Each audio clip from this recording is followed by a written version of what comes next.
I did some speed painting, and here are some things that I've learned. Plus, I used our new sponsor, Hiro Metallic Paints. Colored metallic line, if I may add. Spoiler alert, I sort of didn't enjoy my speed painting session, but that's only because I think the paint style I used was something not helpful to the speed painting process. I'll probably make a second video doing speed painting, so subscribe. The first and foremost thing I did to make sure my speed painting was actually speedy or fast was to familiarize myself with the kit. I know studying and research might put you in a position of taking up too much time, but understanding what you're gonna get into will actually prevent you from getting into problems in the future that might take up time. Don't always go guns a-blazing, especially if it's a new kit that you're unfamiliar with. In my case, it's these Vanguard Space Marines, and I chose them specifically for the easy to build feature in this Warhammer kit. Now, this is only a quick scan of the instruction manual, but this can give me the confidence to know I can go straight on to building without any complicated hitch, knowing that there are no special steps I need to take or consider in building something. Normally, some kits from other brands may have a prerequisite step before moving on to another thing, or it might be easier to build one part than the other part to make things move faster, and that's sort of the thing you want to look into or look for when you're studying instruction manuals and kits before the building process. The second tip is the most important, which will be the theme of this entire episode, which is to sacrifice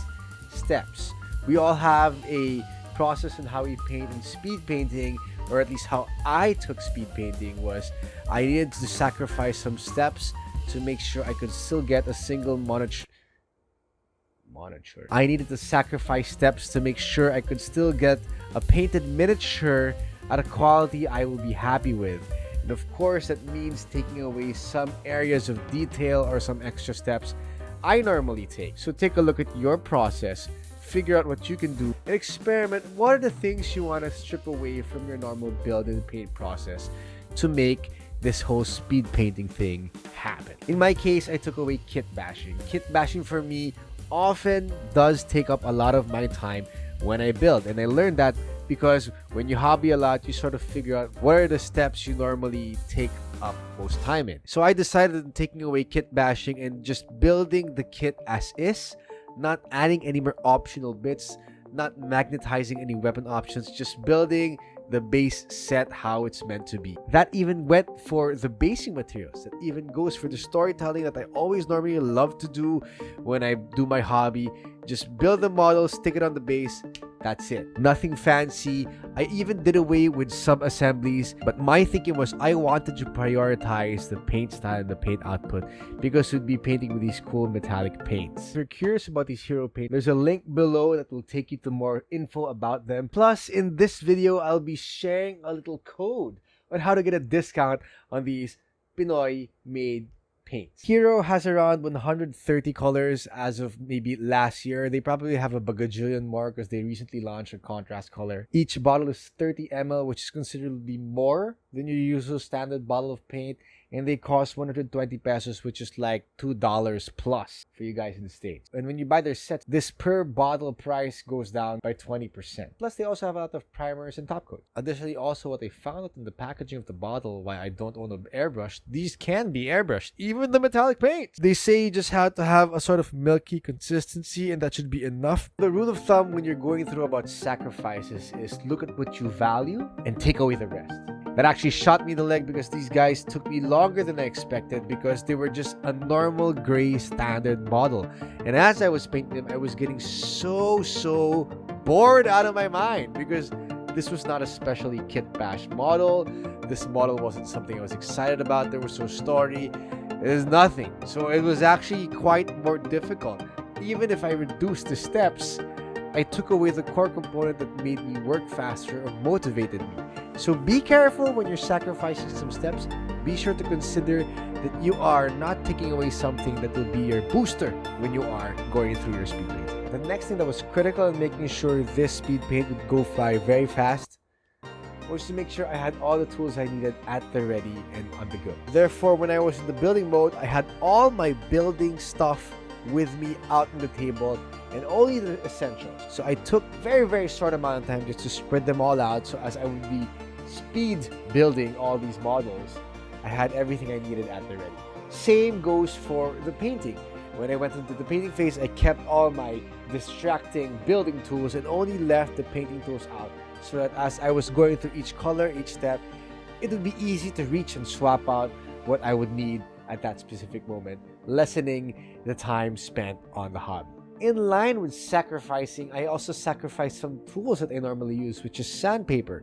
I know that I normally take the most time building because I sand off a lot of excess sprue and seam lines. So knowing that about myself, I took that out and I just stuck with my clipper and my cutter. If I needed to sand it, I would use the knife. If I couldn't take care of it, I had to move on. Congratulations, you've made it to the code segment of this video. Use this code on checkout to get a discount on your hero paints. Just a disclaimer, I'm expecting whatever I'm sacrificing in my session will be totally different from what you're sacrificing when you are speed painting, because I know some of you prefer kit bashing over painting, some of you prefer building over painting, and it's up to you, and that will be your compass and guideline to figure out what will you sacrifice to paint fast or get a model out fast. Next is to sort of get into the rhythm of your hobby. During the building and the painting, you have to find different steps that you cycle in and out so that you can get into the rhythm of something and think less of how tedious painting 10 miniatures is or are, or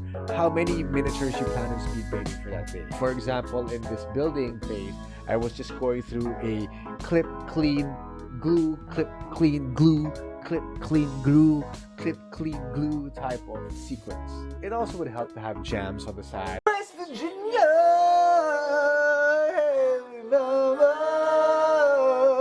take me home.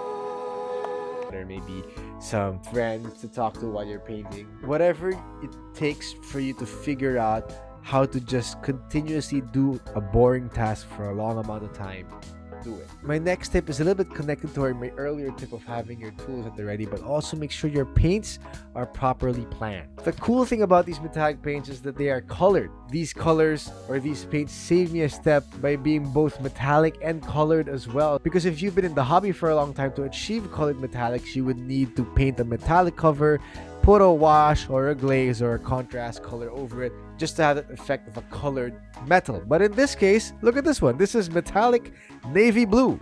This is rose gold. Okay, rose gold is normal.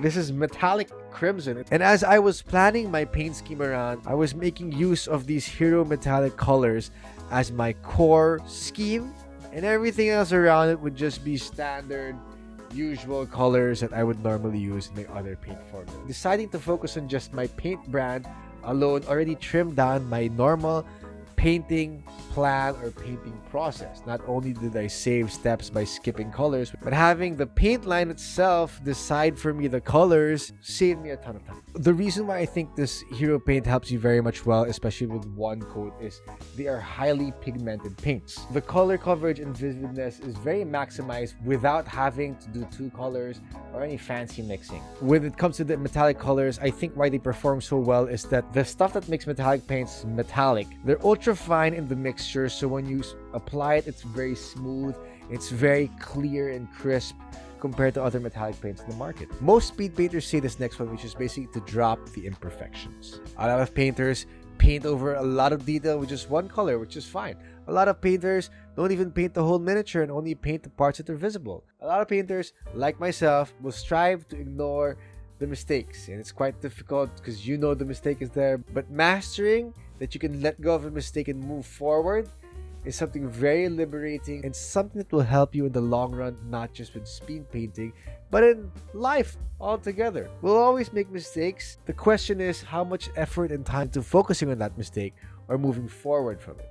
So in this case of painting, most of the time when you make a mistake, you can always paint over it. And in this specific instance, I'm actually base coating my miniatures and I'm literally just slopping every color on, knowing that I will be able to cover them when I move on to the next color and paint that area. And as you're going about focusing on the speed, you'll know that you'll make a lot of mistakes, as I mentioned prior. And you'll also notice some areas in the model which you'll be painting over and think to yourself that won't be actually seen. Some mistakes that you make can actually pass off as damage or weathering to the armor. So when you're painting your base coats, normally people would like to say 2 base coats is enough, but when you're speed painting, I think you can get away with a lot in terms of one thin coat. And I do have to plug this, I'm not just saying it because they're my sponsor, but the Hiro metallic paints, all of these except for the yellow required one coat of paint. How awesome is that, man? One coat of paint. Or the reason why I would push you guys to keep using one layer of paint is because if you plan on washing your miniature, that technically is a second layer on top of your first layer. And if you plan to highlight your miniature, which I do plan to, I felt that would be my second layer of color on top of the base coat. So what I did is one layer of base coat, one layer of wash, one layer of highlight, 3 layers altogether of paint. Try not to clean up. Try not to stop the cleanup. The idea is to get paint on the miniature, so you gotta keep on going, keep on trucking. Collect the mistakes. Eventually, you'll realize some base coats will actually correct some mistakes from the past. And if they don't, when you're done with your entire miniature, that's when you do the cleanup phase. Just do all the cleanup in one step, as opposed to washing, cleaning, washing, cleaning, washing, cleaning, washing, cleaning. And besides from Hiro being one of the tools that shine in my speed painting session, I use Tamiya liner as well as part of my weapon list. Things that will make me go faster. And ideally, when you look at newer tools or more advanced tools, these are some things you want to consider as well as to what tools will help you save time when you're hobbying. And this panel liner really did the trick. Instead of having to panel line manually with watering down my wash and having a fine brush, I just got this panel liner that sinks into the seams, which is really more for gunpla models, but they work well with the seam lines of the Space Marine armor. Now, this next step is still in painting, is something that I've always had a hard time to let go of, and I sacrificed detail here just so I could get the model done. A lot of people, and me included, say that to get a model to look good is to paint all the individual details. Even if it's just a base coat, you'll have a more detailed miniature. But in this case, for speed painting, we're slapping it on there. We want to cover the entire model with multiple colors. The little details are just too small to fuss with, especially if it's just one color dedicated to that only detail, like a green eye in a red miniature. And these are the things you sort of have to let go of. And lastly, avoid mixing paints when you're speed painting. A lot of these pre-mixed paints, a lot of the paints that are already out in the market, they have fancy colors. They are not single pigmented, meaning they are mixed with multiple colors, is because they are pre-mixed in a bottle to achieve a specific color for you, so that when you go to paint your armies, you do not need to mix paint. Just pour, put it on the brush, and apply. That's what makes these paints sell so well to even non-painters. And as a speed painting exercise, capitalize on that. At the end of the day, I feel very accomplished. As I was saying at the start of this video, I think my paint style of normally using heavy metal for my RV painting doesn't really work well with terms to speed painting, as I'm just left with a base coat and a wash and a little highlight. I would prefer maybe if I use a different way of highlighting and maybe dry brushing my miniatures to make them look more impactful for less time, which I may explore in a different video. I actually still use these Hiro paints because these are really good. I still feel glad that I'm able to complete more than half of a start collecting box in a week's time. And after figuring out that storytelling really does push me to paint more, I think instead of sacrificing on the build and kit bash, I will be actually sacrificing on the painting steps even further, just to capitalize on the kit bashing. So in the next video, I might be focusing more on that one. Who knows, I might try something grimdark. Shout out to my friend Warp Painter. He's very excellent grimdark painter. Check him out on his YouTube channel, I'll link it down below. He has an excellent Instagram, by the way. Thanks so much, guys, for watching. I know it's been a while since I posted this video. I plan to post some more soon. I have a lot planned. It's great to see you guys. It's great to be back. And I just wanted to remind you that even though I've been gone, I've been always hobbying every day to keep the sprues away.